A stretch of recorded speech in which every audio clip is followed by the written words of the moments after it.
Good evening. Will this meeting of the School Board of Independent School District 279 please come to order? It is the 14th of June 2016 and the time is 6:03 p.m. Seated in front of you this evening from my left to your right is Director Linda Edom, Director Bob Gerhardt, Director Dean Henke, Director Jim Burgett, Director Jackie Gertz, and Superintendent of Schools, Dr. Kate McGuire. Would everybody please stand for the pledge? I pledge allegiance to the flag of the United States of America and to the republic for which it stands, one nation, under God, indivisible, with liberty and justice for all.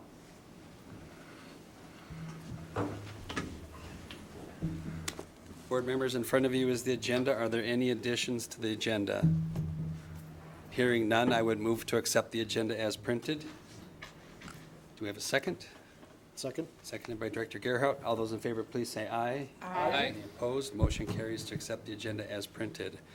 Our next agenda item is the audience opportunity to address the school board, and we do have one speaker this evening. And I will invite up Ms. Krista Emerson. Welcome.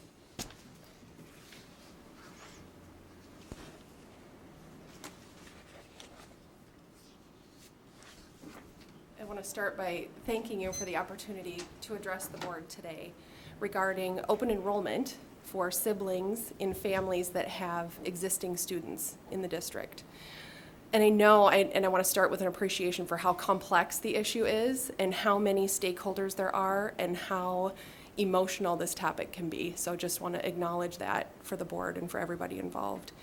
And I truly believe that those stakeholders all have good intentions and valid points of view. And I appreciate the opportunity to share my point of view with you tonight as sharing some voice of the customer. So my name is Krista Emerson, and my husband and I have two children. My son Porter just finished second grade, and our daughter Hadley just turned 5, and she is beside herself with excitement to start kindergarten this fall. We live in Corcoran, which is just outside of Maple Grove, and our house actually borders the 279 border. And even though we walk our kids to the bus stop for 279, we're zoned for Buffalo, Montrose, Hanover schools. And when you look at a map, you would scratch your head to wonder how that could actually be. We're 7 miles from Maple Grove City Center and 19 miles from Buffalo. And back in the day, I'm sure it made sense when Corcoran was in the country, but we're not in the country anymore. And fortunately, we were able to make the right decision for our family and save literally tens of thousands of miles on the roads for my kids by open enrolling into District 279, specifically Fernbrook Elementary. And we have been happy Fernbrook Flyers for 3 years, until now. Now we're being told that Hadley can't attend kindergarten at Fernbrook along with her brother because there's a hard close on open enrollment for several of the schools on the Maple Grove side of the district. And I've had really many insightful conversations with Christian Olson at the enrollment center, and I really appreciate his point of view, and I think we've had some really constructive conversations. And I understand the increase in enrollment projections for Fernbrook are significant. Which creates all kinds of pressure on all kinds of people. So again, really appreciate the situation that we have at hand. But I'm here today to ask you to just please consider some key points as you contemplate your decisions about sibling open enrollment in particular. And I'll focus on that point because I do think there's nuances between general open enrollment and for siblings that already have established students in the district. 20 seconds remain. This doesn't just affect us, the Emersons, or even just the other families requesting sibling open enrollment. It affects our whole network in the district. We trade off daycare, we trade off rides. My husband coaches 2 hockey teams. He coaches baseball, he coaches soccer. I think that's my time. Is it? Can I keep going? Okay, thank you. And so, you know, we're really involved, and you would be losing true advocates of your district. We were welcomed with open arms really 3 years ago when enrollment and full-time paying kindergartners were needed. We paid for full-time kindergarten for my son, and we paid for 3 years of district pre-K for my daughter. And those funds and enrollments were accepted happily by the district, which we appreciated. And now we're asking the district to do the right thing for our family in return. And we do feel that the district made a commitment to our family 3 years ago. We don't think there was as much transparency as there could have been about future projected enrollments 3 years ago. We had other options, but we chose 279 for a variety of reasons, and we never were given the indication that it would be a problem. Rogers Schools was another option for us. They are actually closing down new open enrollment, but they are still allowing siblings in. We may have made that decision. We also had the opportunity to move our son to Weaver Lake in first grade, the magnet school, which of course would have been sibling automatically in. Because we didn't have all the information, we kept him in Fernbrook, and now here we are. And this is really life-changing disruption. None of the alternatives, from my point of view, really hold up the mission of 279, which I think is just really a valuable mission.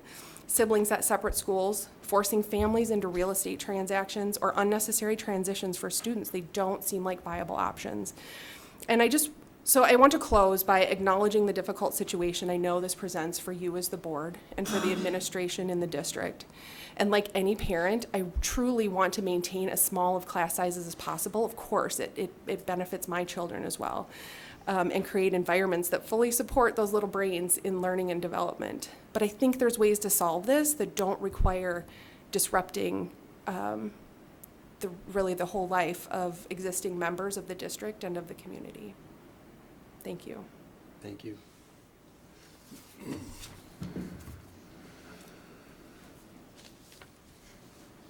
Our next agenda item is the superintendent's report. Dr. McGuire. Thank you, Mr. Chair. A regular part of the superintendent's report is to share points of pride. Points of pride celebrate students, staff, and community members who are contributing to the accomplishment of our mission, which is to inspire and prepare all students with the confidence, courage, and competence to achieve their dreams, contribute to community, and engage in a lifetime of learning. And I've asked cabinet members to share those points of pride tonight. Under the category of Achieving Dreams, Evan Skaya, a senior at Maple Grove Senior High, and Heather McMurdo, a senior at Park Center Senior High, both won National Merit Scholarships. National Merit Scholarship winners represent fewer than 1% of the initial pool of PSAT test takers. The district's adapted softball team finished second at state. Cole Brambilla was named to the all-tournament team. The D-Ideas Keep On Comin' Destination Imagination team earned 5th place overall and 2nd place in Instant Challenge in the secondary level Fine Arts Challenge at the Destination Imagination Global Finals Tournament in Knoxville, Tennessee. Thomas Besko of Maple Grove Middle School and Paul Kokendorfer of Osseo Middle School competed in the National Geography Bee to qualify as 2 of the top 100 Geography Bee scholars in the state of Minnesota. He is the 2nd student from Maple Grove Middle to reach top 10 in the state. Paul finished in the top 100 in the state. Zanewood Community School 5th graders attended a field trip to Camp Itahapi, where they practiced communication skills, team building, and collaboration. 15 fifth graders from Elk Creek Elementary participated in a recent Math Masters meet in order to gain additional enrichment in critical thinking, problem solving, and teamwork. Park Center senior Dan Hansen was named to the Minnesota High School Baseball Coaches Association All-Star Series and will participate in the games in June. In the category of contributing to community, Garden City students joined Brooklyn Center Public Works employees to help plant trees at the school in celebration of Arbor Day. Students were also given saplings to take home and plant on their own. Weaver Lake Elementary 5th graders partnered with Boston Scientific, Pheasants Forever, and other organizations to create a pollinator habitat on the Boston Scientific site in Maple Grove. The habitat will be maintained by Boston Scientific employee volunteers, while students at Weaver Lake will use the area for research, including monitoring and collecting data to study the impact on the area's populations of monarchs and other pollinators. In the category of lifelong learning, Maple Grove Middle School teachers collaborated with a parent who is also a University of Minnesota student to create a hands-on learning experience called Science and Social Studies Adventures. Students explored 3 learning models intended to cultivate respect for and understanding of collective human history and inspire future researchers. At Woodland Elementary's Career Day for 4th and 5th graders, community members, parents, and staff relatives volunteered their time to share about their professions in a trade show style format. Some of the professions represented included dentist, pediatric nurse and surgeon, information technology, mechanic, hair and beauty services, law enforcement, and more. Anne Frank, Jackie Robinson, Maya Angelou, and many other history makers were well represented at Garden City Elementary's 5th grade Wax Museum and Social Justice presentations. Students took on the characters of their chosen leader and shared their life stories with exhibit visitors. Rice Lake first graders shared their talents in a spring concert by singing, dancing, parading with flags, playing instruments, and reciting poetry in a performance for family and friends. Rush Creek established a student photo club this year, with members meeting weekly during recess under the guidance of a parent volunteer and the library media specialist. Students used iPads to learn and practice basic photography skills and document school activities. Club members displayed some of their photos in a photo gala held in conjunction with the school's annual ice cream social. Basswood 5th grader Samantha Swenson took first place in both the district and the entire state's bus safety poster contest. Her poster has now advanced to the national level contest. Crestview Elementary Choir sang the national anthem at a recent St. Paul Saints game. It was the first time attending a live baseball game for most of the students. Osseo Senior High's Child Development Lab class recently held Orioles Play School. Thanks to members of the community and Osseo staff who enrolled their children in the play school, the high school students exercised their leadership skills and knowledge from child development courses. Northview Middle School hosted its annual One World, Many Stories Cultural and Night Pride Academic Celebration. The purpose of this event was to honor the many stories represented within the walls of Northview Middle School and to recognize those that stood out in the areas of academics and positive contributions to the school community. Brooklyn Middle School hosted its first annual Multicultural Festival. Students, staff, and community members celebrated their diverse community with dancing, art, performances, games, food, and much more. The evening concluded with Bantu healing drumming with Samba Fall of the Multicultural Kids Network. Park Center Senior High recently hosted its first Model United Nations Middle School Conference for Global Studies, students from Brooklyn and Northview Middle Schools. Members of the Park Center Model UN team led the conference, which focused on the Syrian refugee crisis. Park Center alum Lacey Merman shared how the district's Model UN program influenced her path after high school, which has included studying at George Washington University and studying abroad in France and Rwanda. Several Rush Creek Elementary students were challenged to go deeper with math strategies and problem solving by participating in extracurricular state and national math competitions such as Continental Math League, Math Masters, and the Fermi Math Challenge. Many students earned top honors in the competitions. As a reward for winning the Hennepin County Step To It Challenge, Woodland Elementary students enjoyed a visit from Minnesota Twins outfielder Max Kepler. Students asked him questions about life and baseball, learned how to use math to find a batting average, and learned about healthy habits such as eating breakfast and exercising regularly. In the category of mission-driven employees, for the second consecutive year, Brooklyn Middle School differentiation coach June Matson has been named a regional honoree in the WEM Foundation's Outstanding Educator program. This year, she's being honored in the Ethics in Education category. In 2015, she was recognized in the Teacher Achievement category. 2 teachers from Osseo area schools earned Teacher of the Year honors from Palmer Lake VFW District 7. Northview Middle School Humanities teacher Kelly Armstrong was awarded Middle School Teacher of the Year for grades 6 to 8. Maple Grove Senior High Social Studies teacher Eric Lean was awarded High School Teacher of the Year for grades 9 to 12. He also earned the Minnesota VFW's High School Teacher of the Year award. Birch Grove and Weaver Lake were both named Magnet Schools of Excellence by Magnet Schools of America this year.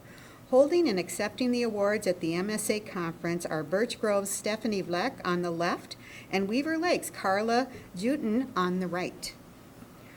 Roseanne Kopp has been named Osseo ESP's Local 7325 Local Winner and is an eligible candidate for the 2016 Educational Support Professional of the Year State Level Award.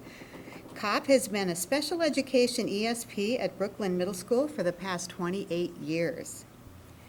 Mary Cavan was presented with the President's Volunteer Lifetime Achievement Award for her 3,600 volunteer hours as a Reading Corps pre-K tutor with Osseo area schools.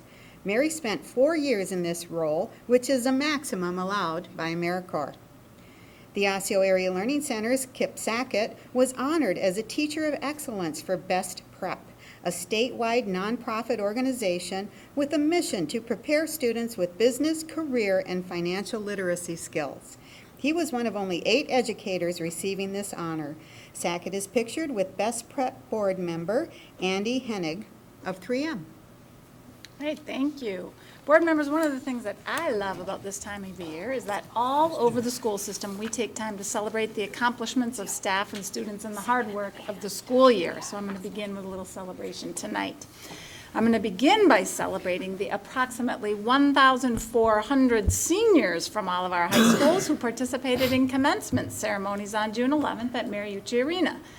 Each commencement event featured traditional singing of the national anthem, student speakers, recognition of student honors, and the moment everyone waits for the presentation of diplomas. Our district Facebook site features a commencement photo album for each of our 3 comprehensive high schools.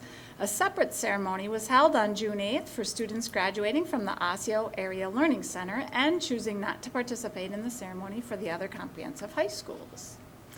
We also celebrated with adult retirees commencing out of the system on June 7th.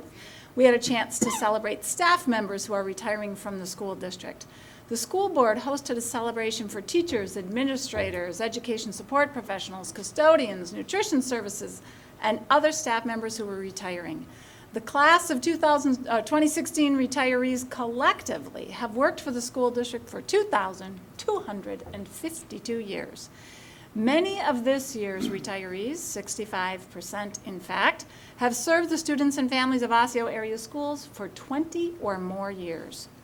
We know that this is a destination district. Staff members are drawn here because of the opportunities that we provide for them to find a career path. Many of the retirees noted that they've made lifelong friends during their time with Osseo area schools.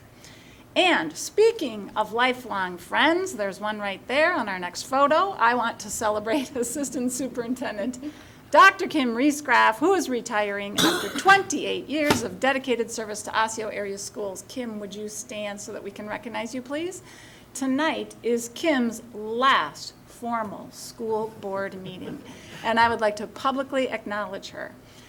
Kim has made significant contributions to our school district, as you know. However, probably her most enduring contributions include the development of a long-range financial planning framework and model for aligning financial resources with strategic priorities, expansion of full-day kindergarten and preschool opportunities before it was cool, and the legislators funded full-day kindergarten, the development of performance appraisal systems for all management personnel, and most recently, implementation of a comprehensive project management process to change our grade spans to a pre-K-5, 6-8, 9-12 model, including significant new construction and remodeling at the 3 comprehensive high schools.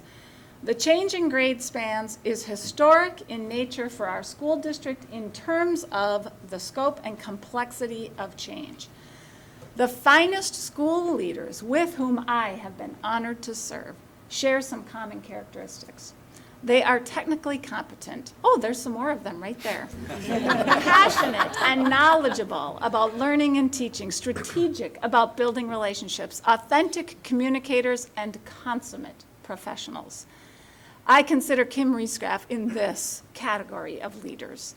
Please join me in celebrating our friend and colleague, Dr. Kim Riesgraff.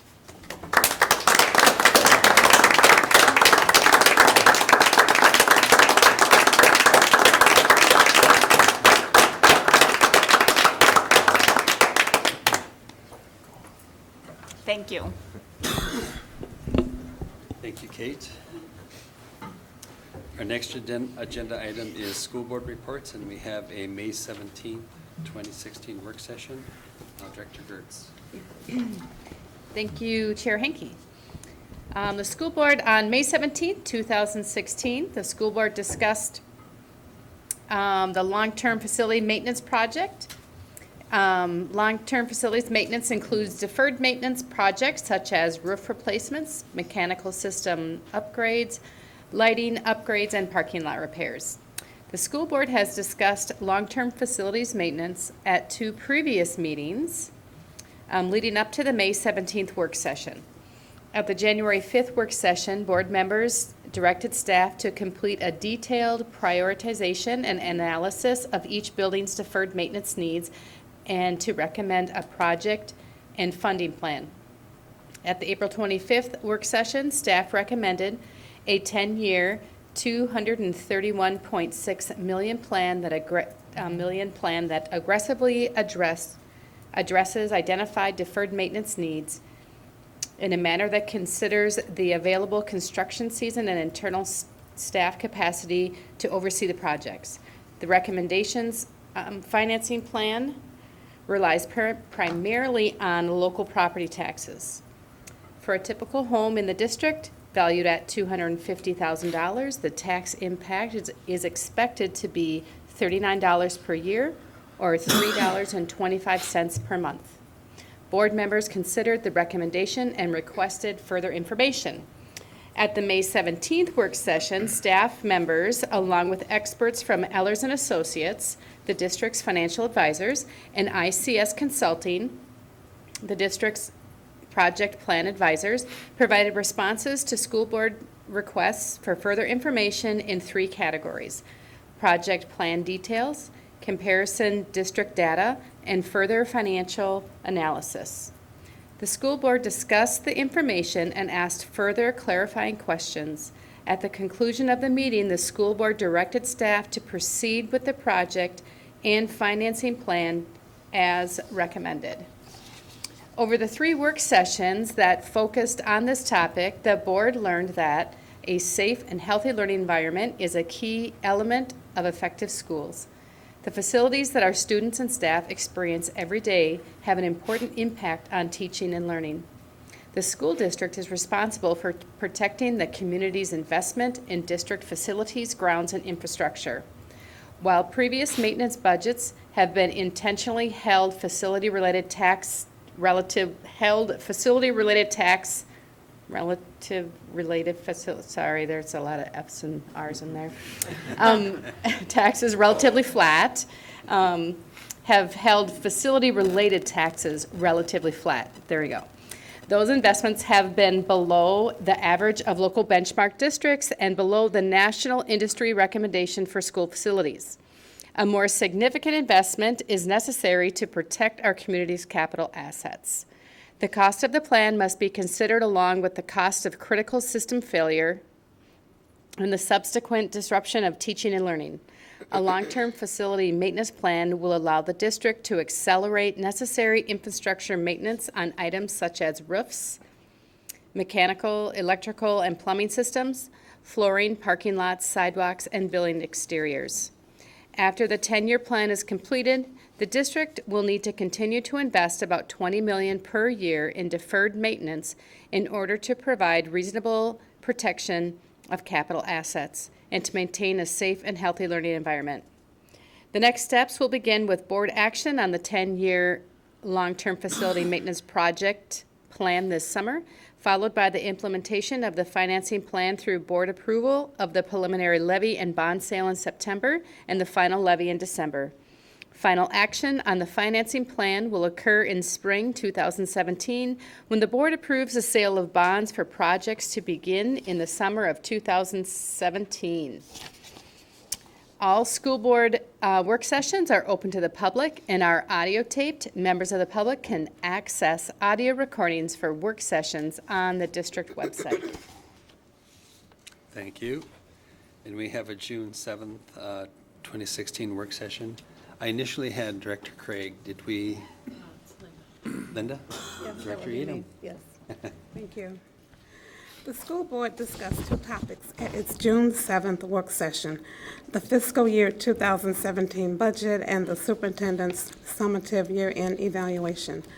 The fiscal year 2017 budget, through the long-range planning process, is directly linked to our World's Best Workforce strategic plan and provides resources necessary to support our strategic priority work. Strategic priorities were approved by the school board at the May school board meeting. The school board has provided the following backup. The school board has provided feedback and directions for the fiscal year 2017 budget at several previous meetings. On September 15, 2015, the school board approved the preliminary levy. On November 10th, the school board provided direction on the budget planning process and budget planning goals and targets. On December 8th, the board approved the FY or fiscal year 2017 levy limitation and certification. On February 2nd, 2016, the board provided direction on the fiscal year 2017 operating fund budget development and proposal. On February 16, the school board approved the fiscal year 2017 operating fund adjustments. On March 8th, the school board provided direction on the fiscal year 2017 capital budget development and proposal. On March 15th, the board approved the fiscal year 2017 capital budget and the fiscal year 2016 mid-year budget adjustment. Staff members provided background information regarding the fiscal year 2017 general operating transportation fund budget proposal, along with a 5-year projection, which is updated as part of the long-range financial planning process.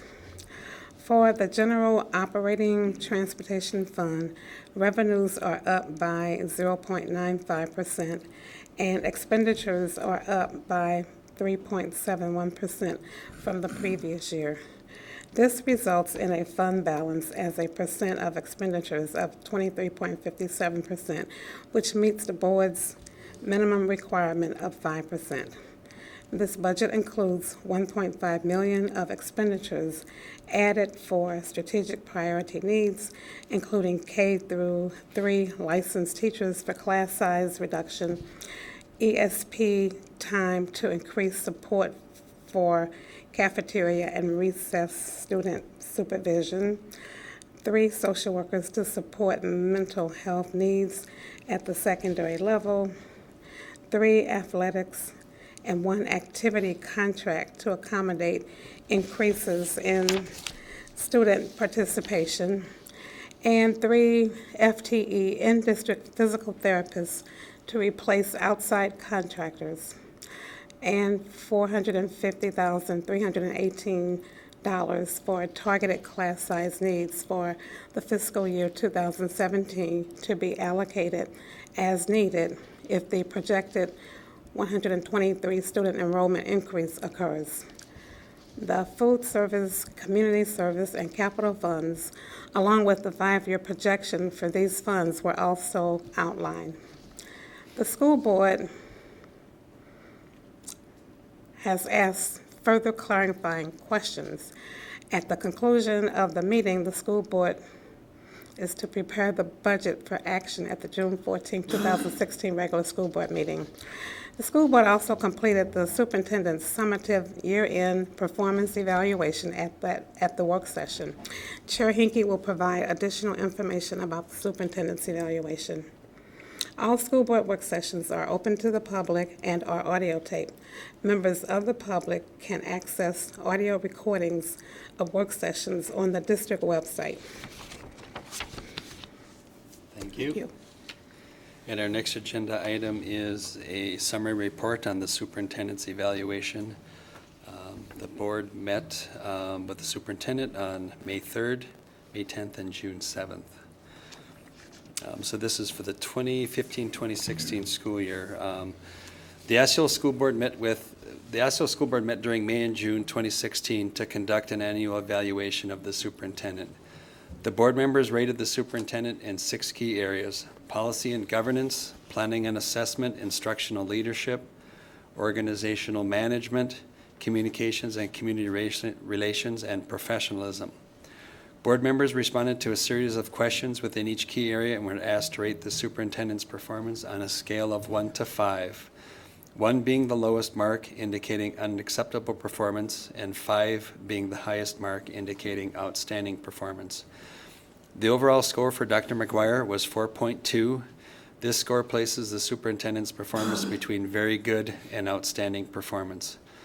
On behalf of the board, I'd like to thank Dr. McGuire for a job well done in her 6th year as our superintendent. The evaluation also allowed board members to comment on observed strength and areas for improvement within the 6 key areas. Some of the comments are as follows. In the strengths, Dr. McGuire does a great job of making sure she does not micromanage the people who report to her. She also does a great job of continually pushing out the boundaries of district leadership to include more parental and community stakeholders. The Enrollment and Capacity Task Force is an excellent example. Dr. McGuire takes the district mission personally. It has been truly internalized. She knows where we need to go and sets the direction for the rest of the district. Planning is well done and collaborative. The long-range financial plan framework has been very productive and helps drive overall efficiency. She helps the board get more accurate information by sending us to the person with the most knowledge in the district to best answer our questions. Kate is very good at keeping the board updated on board action and school district happenings. Kate is very good at listening and informing the board of implications of decisions around policy making to help us make informed decisions. Communications are always top-notch, and Dr. McGuire's already great awareness of the importance of community relations continues to evolve and adapt as the realities of what contemporary families and communities expect continue to change. There are many excellent examples of working with many different stakeholder groups. The goodwill and trust being built will be very helpful in the future. Kate and staff have done well in developing and fostering relationships within the community, staff, students, parents, and businesses. Kate is well respected amongst her peers and has established a good working relationship with other local superintendents. Areas that board members noted for improvement: monitoring the effectiveness of instructional strategies to include the utilization of technology needs to be ongoing. Additional focus needs to be on teachers that are less willing to adopt and utilize technology. Need to keep monitoring and growing the iPad applications and other technology used to enhance and differentiate student learning to improve student achievement, especially at the lower and higher end of the student body. We need to keep monitoring the effectiveness of technology and programs. Ongoing monitoring needs to occur throughout the school year. 1 or 2 assessments during the year is not sufficient. Review science curriculum alignment with MCA tests. Science proficiency continues to be low. Student behavior is becoming a greater issue. I am 100% confident that Dr. McGuire gets it, but the understanding and therefore the execution are inconsistent and incomplete at lower levels. This is leading to at least some of the issues we are having. Somehow the tone and direction that Dr. McGuire is setting is not entirely reaching all the classrooms. The district still needs more options and preparation for students to be career ready. We are still very college focused, which serves those students well. This sometimes forces students to college who do not have a huge college interest, but have more of an interest in a different career path. So those are just some of the high-level summaries that I pulled from the evaluation. The next consideration, the superintendent's contract, Article 8, Paragraph A, provides an option for the board to consider an increase to the superintendent's base salary. Based upon the current evaluation, the board did discuss and will propose a 2% increase to the superintendent's base salary to be effective July 1, 2016. And we have an agenda item later on this evening. Performance incentive, the superintendent's contract, Article 8, Paragraph C, provides an option for the board to consider an annual performance incentive based upon the superintendent's success in meeting a mutually agreed upon objective. For the 2015-2016 school year, the board and superintendent did not discuss and/or agree upon an objective. Therefore, there will be no performance incentive. So those are my comments. Well done, Kate. It was another good school year. And I know there's a lot of things we do really well, and there's things that we still, we know we still need to improve upon. So with that, I will open it up to other board members if they have any comments for the superintendent. Mr. Chair, Director Gerhardt. I've said it before and I'll say it again. I don't think anybody works harder for us or could work harder for us. And I'm certainly glad we aren't paying you hourly.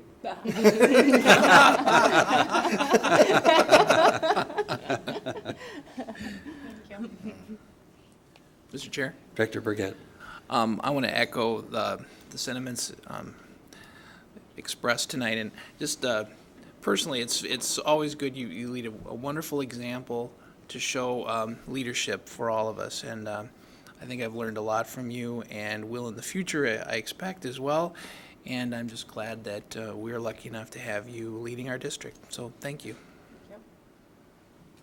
Mr. Chair, Director Edom. Kate, as always, thank you for another school year well done. We really appreciate your service, your dedication, your professionalism, and the personal relationships that we all have developed with you. I appreciate a lot how you keep us informed of things that are going on in the district. I appreciate the one-on-one meetings, although I've had to do a lot of mine by phone, but I really appreciate that opportunity to speak with you regarding, things that are going on, concerns that you might have, and an opportunity for, board members to share with you concerns that they may have. Overall, I think you do a wonderful job, and we're just glad that you're here, and I just want to thank you again. Director Gertz. I just am so appreciative of your leadership. You have an incredible, you're just an incredible leader and example for this organization and our community. And the Great Span change was an incredible, monumental change, as you said earlier. And everyone in the district worked really, really hard at it. And they had a really great example and a great leader who worked really hard too. So I appreciate your friendship and your leadership, and I am glad to be working with you. Yeah, I would just add one last piece. I know this is the superintendent's evaluation, but there are a lot of staff that you rely upon to keep you informed so that you can keep us informed. And I know we've worked together long enough, and I am very thankful, even though the phone calls may come early in the morning or later at night. I can't say that there's really ever been a time that I've been surprised. So I appreciate that level of information, and that doesn't always come easy, and I don't take that for granted. So thank you very much. Any other comments? We have none, so thank you. We will move on. Our next agenda item is the consent agenda. Board members, are there any item or items that you would like to remove for separate consideration? Hearing none, I would move to accept the consent agenda as printed. Do we have a second? Second. Seconded by Director Gertz. Any discussion, any comment? Hearing none, all those in favor, please say aye. Aye. Any opposed? Motion carries to accept the consent agenda as printed. Our next agenda item is the fiscal year 2017 budget. Kelly Benusa. Welcome, Kelly. And Patricia, if you're also going to help out, welcome. Good evening. Tonight we bring forward for your consideration the fiscal year 2017 proposed budget. This budget, by process design, as designed by Dr. Kim Riesgraff, and Kelly Benusa and others, is directly linked to our strategic plan and provides resources necessary to support our strategic priority work. The long-range financial planning, or LRFP process, is very transparent and collaborative in its approach, and it incorporates several stops along the way to receive feedback and direction from the school board. The budget before you tonight incorporates all of the school board input, including your input from the June 7th work session. Budget decisions are made using the long-range financial planning framework, and the framework includes a financial forecasting model that we know as the Base and Tactics model, and it is the basis of our budget planning for financial sustainability. The budget decisions align with the mission and strategic plan through a process that engages multiple stakeholders. Budget planning includes aligning our resources with the mission and strategic plan, and assessment of the impact on productivity and essential services, an assessment of the impact on our work to achieve equitable student achievement, and compliance with legal requirements. The school board engaged in several work sessions throughout the budget development process, and at the February 2nd work session, the board carefully considered the budget recommendation and the LRFP advisory team's assessment of the input. And this is a view of the framework, the LRFP framework. In the center, it provides coherence from our system strategic plan all the way out to the allocation of resources. It describes the direction given by the school board and the staff responsibilities, and provides specific budget planning and implementation tools along the way. You can see them listed over here along the way. This is the 4th year that the LRFP process is being used in planning for the general transportation operating funds, and the 3rd year for all other budgeted funds. This next item is a cyclical simulation of our timeline, and it really shows that it is a cyclical process, and a similar timeline is developed every year. So we continuously improve the budget process through that timeline. The board approves strategic priorities in May, and department staff align continuous improvement plans with those strategic priorities. The board set the budget targets last November and provides direction for staff in preparing our program efficiency, abandonment, and redirection, or PAIR narratives, that describe needed adjustments to meet budget targets and complete the work on strategic priorities. The PAIR summaries were shared with the school board at a workshop in February, and the school board approved those adjustments at that regular meeting in February. The budget that is on the agenda tonight reflects all of those adjustments. Kelly will provide some detailed information regarding the fiscal 2017 budgets, and she will be providing information on all 5 of our funds: the general operating, transportation, food service, community service, capital and land proceeds, and the debt service and OPEB funds. She will provide detailed information about the general operating and transportation fund because it makes up the majority of the overall budget.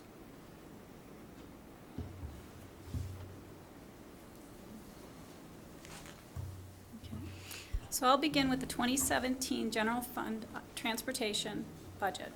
Revenue decreased by $1.5 million from the March 15th fiscal year 2017 projection, and here's why. Operating referendum allowance is decreasing $2.6 million from previous estimates for levy adjustments for taxes payable in 2016 and a shift in revenue from aid to levy. Special education revenue is increasing $800,000 due to prior year adjustments from fiscal year 2015 that affected fiscal year 2016 revenues. Local optional revenue is decreasing $710,000 from previous estimates for levy adjustments for taxes payable in 2016 and a shift in revenue from aid to levy. General education aid is increasing $414,000 due to a formula enhancement of 2% and a projected increase of 129 adjusted students or ADMs.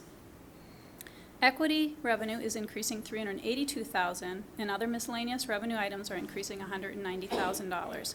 Therefore, the revenue change from the March 15th fiscal year 2017 projection to the fiscal year 2017 adopted budget is a decrease of $1.5 million. Next, we'll review the fiscal year 2017 General Transportation Fund expenditures by categories. We'll look at salaries, benefits, purchase services, and other services. For salary expenditures, they increased $167,000 from that March 15th projection. Projected settlements are greater than the 3.25%, or an increase of $830,000, and attrition and allocation of staff is decreasing $663,000. Benefit expenditures are increasing $679,000. Medical insurance and HSAs are impacted by rate increases for Preferred One and PEEP, along with employee plan migration. Other items combined are less than that 3.25%, or $1.2 million. These items include PRA, unemployment, workers' comp, and other benefits. Purchase services decreased by $1.3 million. Other purchase services were less than 3.25%, or $1.2 million decrease. The transportation contract was awarded in the spring of 2015 and had an increase built into it of 3.75%, and that equaled $599,000 increase for this budget. Tuition for Intermediate District 287 decreased from the prior year due to a change in transportation reporting and a decrease in special education tuition due to a change in services for next year. Other services were less than the 3.25%, or $236,000.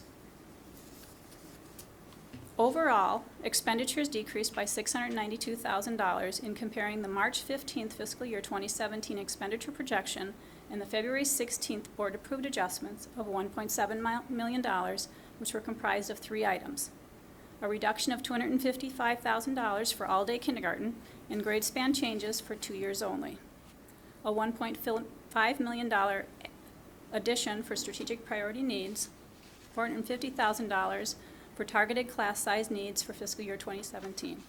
The budget planning expenditure tactics utilized were the 3.25% planning assumption, which is based on trend, and board-approved adjustments.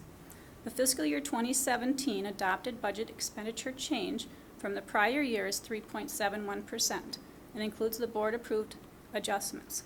Without these adjustments, the percentage increase is 2.94%, which is below the 3.25% planning assumption. After applying the fiscal year 2017 budget to future projections, there are two future scenarios. One scenario is the base model and assumes a 0% increase on the basic formula allowance for fiscal years 2018 through fiscal years 2021, and additional revenue of $1.4 million in levy adjustments for fiscal year 2018. The impact would be a $3, $11, and $14 million worth of reductions for fiscal years 2019, 2020, and 2021. The other scenario applies revenue expenditure tactics. The revenue tactic is that for fiscal year 2018 and fiscal year 2020, the basic formula allowance would increase 1%. Additional revenue of $1.4 million in levy adjustments would be received in fiscal year 2018, similar to the base model. The expenditure tactics would be to reduce the trend for all 4 years to 3.25%. The operating budget reductions of $8 and $11 million would be needed for fiscal years 2020 and 2021. This slide is a summary of all 5 fund budgets to be adopted for fiscal year 2017. The General Transportation Fund, shown in the blue column, has already been discussed in detail and is included for comparison purposes only. The Food Service Fund is the red column. Revenues for food service are projected to increase 2% for fiscal year 2017. Overall, the Food Service Fund is projecting a planned decrease of $512,000. The Community Service Fund is the green column. Overall, Community Service is projecting a decrease in fund balance of $311,000. The 4.6% increase in revenues will be applied to the 5.8% increase in expenditures. The main reason for the increase in revenues and expenditures is due to a projected increase in school readiness programs. The Capital Land Proceeds Fund is the purple column. The decrease in revenue is attributed to 3 main areas. The first one is health and safety revenue is decreasing $1.4 million due to this revenue being included now in the long-term facilities maintenance plan beginning in fiscal year 2017. Long-term facilities maintenance is accounted for in the building construction fund.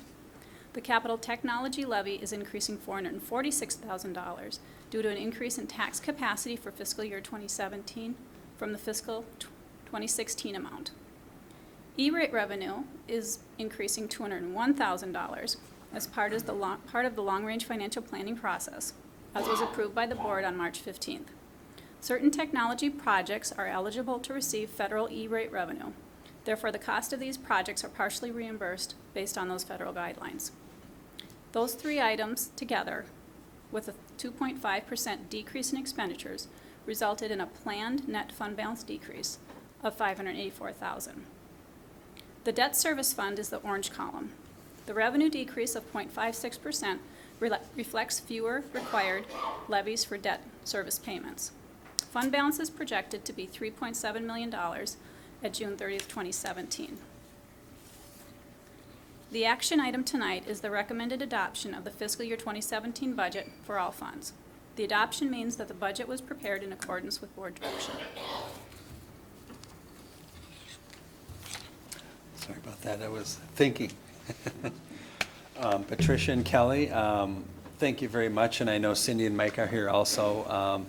I shared at the work session, I think in my early years on the board, our budget binder was like the full 3 inches, and I think maybe now 1.25 inches, 1.5 inches. So while there's as much information, it's in a much more condensed format, so I thank you for that. Board members, any questions, any comments, clarification? Mr. Chair? Director Brigette. I just want to thank everyone once again on the team for all the long hours and effort that goes into this. As the public may not realize, is that was shown in that circle, this is a continuous process that runs all year long and takes many, many hours to lead us to a budget and a plan that we feel confident in. So thank you very much for all the work. Appreciate it. Mr. Chair. Director Gerhardt. I just want to echo something. I mean, what you see in these slides and even in the work sessions and in the binders that we end up seeing, even as thick as the binder still is, it still does not do service to the amount of work that goes into providing these summaries and making sure that they're accurate and useful and we can take useful action on. So I thank you, I thank all the people that are working with you to condense this down so mere mortals can make heads or tails out of it. Another comment, so with the long-range financial plan, I know you showed the slides where we are looking at some potential budget shortfalls, and so others may not acknowledge it, but I appreciate having that information because it is one of the pieces that I had felt we had needed, to see where we might be in 3, 4, 5 years, even though things can change during that time. It gives us a sense of where we might be heading. So I appreciate that work to do that long-range financial plan. Any other comments? Hearing none, I would move to approve the fiscal year 2017 budget as presented. Do we have a second? Second. Seconded by Director Edom. Any comments or discussion? Hearing none, all those in favor, please say aye. Aye. Any opposed? Motion carries to approve the fiscal year 2017 budget as presented. Our next agenda item is the administrative boundary adjustment, elementary school assignment change for future housing developments, Bagan Oaks and Hamlets at Rush Creek. Patricia. Thank you. This action item relates, as you said, to 2 undeveloped areas referred to as Bajan Oaks and the Hamlets at Rush Creek. This recommendation was discussed by the school board at your May 10th work session. We recommend changing the elementary school assignment for 2 future housing developments, which are currently assigned to Basswood Elementary. So you can see by the slide we highlighted there the only changes that we are recommending for these 2 future developments. It would be the elementary school assignment for Bajan Oaks. From Basswood to Oakville Elementary, we would leave the middle school assignment as is at Maple Grove Middle, and the senior high assignment would remain as is at Maple Grove Senior. And for the Hamlets at Rush Creek, currently assigned at Basswood Elementary, we would recommend changing that to Rush Creek Elementary and keeping the middle school assignment at Maple Grove Middle and the senior high assignment at Maple Grove Senior High, no change. Reassigning these areas before they become developed will minimize disruption to families and will help the district address growing concerns about available space at Basswood, which is experiencing a continuing trend of high enrollment. No other areas within the Basswood attendance area are being considered for reassignment at this time. The first development is referred to as Bayesian Oaks, and it is located here west of, this is 494, if I can, this, west of 494 and south of 57th Avenue. It's roughly 70 acres. And the site is currently in Census Area 284 with current school assignments of Basswood Elementary, Maple Grove Middle School, and Maple Grove Senior High. There are 180 total lots planned in this development. 37 of them are planned as single-family lots. And according to the developer, homes will be built after the first model is opened this fall, October 6, 2016, so after that time, and could be occupied as early as January of 2017. The second development is being referred to as the Hamlets at Rush Creek, and it is in the area near Troy Lane or County Road 101 and Bass Lake Road, just south of the Rush Creek attendance area, which I'll show you an attendance area map in a minute. And it's on the very western edge of the Basswood attendance area. Preliminary information is that there will be 77 single-family lots built beginning this summer, and that the site is currently in Census Area 310 with current school assignments of Basswood Elementary, Maple Grove Middle School, and Maple Grove Senior High. And the development coming includes a commercial area being called the Markets at Rush Creek. It's just north of that residential area. This is the visual of our current elementary attendance area map, and it shows the location of the developments. This is the Bayesian Oaks development, and this is the Hamlets at Rush Creek development. This next slide then shows, this way, the middle school map. So the location, again, here is where the Hamlets at Rush Creek reside within the Maple Grove. The pink is the Maple Grove Middle School attendance area, and this is Bayesian Oaks. So our recommendation does not change the assignment for middle school for these future developments. And then this is the senior high map. And again, you can see here's the Hamlets at Rush Creek. Here is Bayesian Oaks, and again, our recommendation does not change the assignment for the senior high school for these future developments. This last slide is the census area and the census zone maps, and it shows again that the Hamlets at Rush Creek over here is currently located in Census Area 310. It's a part of 310, and Bayesian Oaks is currently a part of Census Area 284. So following school board approval of this attendance area adjustment, a new elementary attendance area map will be published on the school district website, and effective immediately, Bayesian Oaks will be assigned to Oakview Elementary School, and the Hamlets at Rush Creek will be assigned to Rush Creek Elementary. Thank you, Patricia. Board members, any questions? Mr. Chair, Director Burgett? I'd just like to remind the public, as Patricia had stated, that we discussed this in detail on May 10th. And as always, our work sessions are recorded and archived on the district's website. So if anyone would like more information, they can get us several hours worth on that date from the website. Thank you. Any others? Yeah, I would just add that, over the years, we've found that it's better to be proactive and move these undeveloped areas when we first know if we are running into space constraints at our school. So we try to do them very thoughtfully, and because doing it after the fact is much more challenging. So I appreciate the efforts to do that. So if there's no more further comments, I'm not seeing any.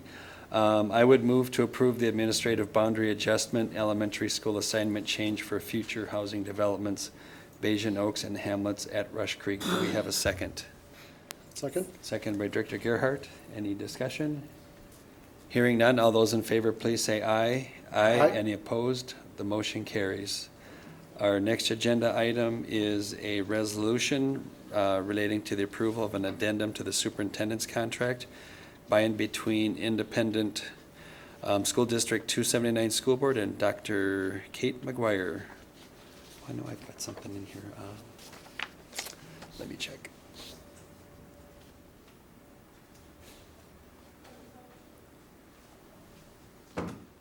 If it's in here, Tammy, and I can't find it, I apologize.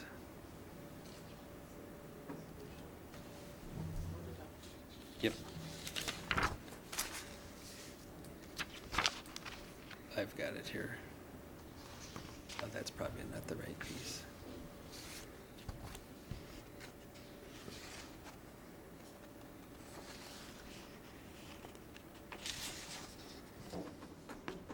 Okay.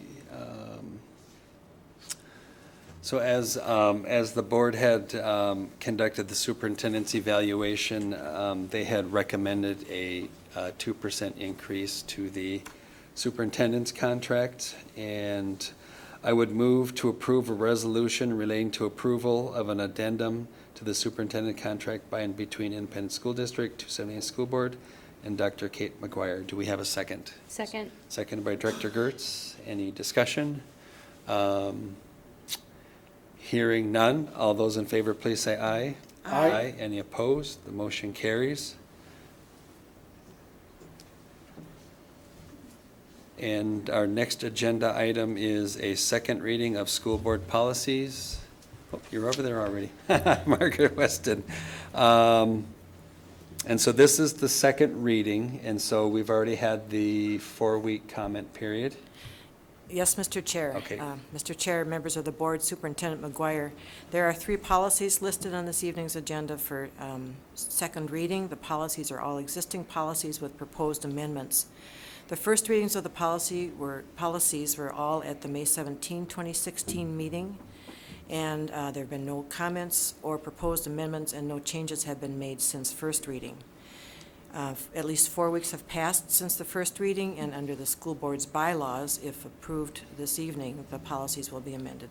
As you mentioned, the school board's bylaws require a 4-week period of time between first reading and second reading unless specifically waived by the board. The board should vote on each policy separately. So the first policy is 104, the mission statement.